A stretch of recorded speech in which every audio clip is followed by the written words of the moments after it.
Hey guys, I'm installing a sliding TV mount here, condo mount sliding TV mount. So we're going to start with mounting this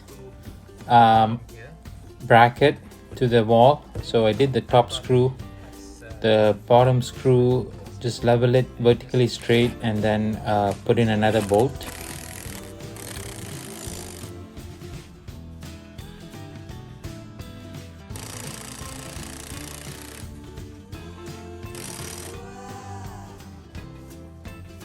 So once that's done, the mount is up and it's working.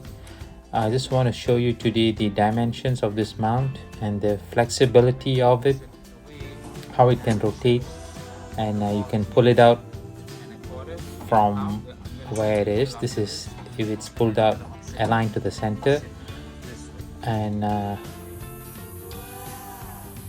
the distance when it's out is 18.25.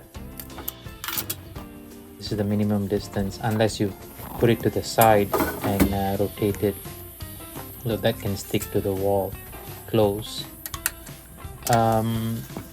If you extend it, then you can get a distance of 26.75.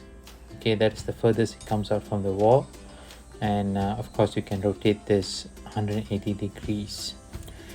This is a video of what the VESA mount is. So vertically it can go up to 400 and horizontally it can go up to 600, and it slides basically on this bar.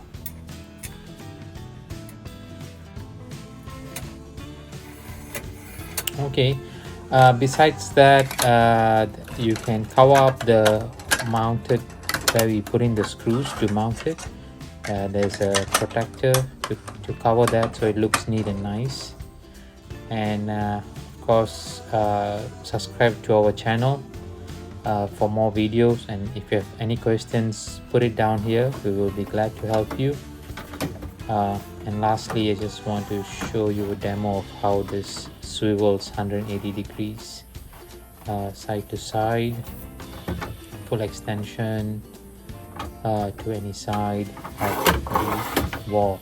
So one tip here is remember that your TV size has to be big enough to cover all this. So that's why we suggest 37 inches and above. Nothing smaller. If it's anything smaller, then you can see the frame of the mount on the side. So the bigger it is, the more snug and hidden the TV is. That's all. Thank you. Bye.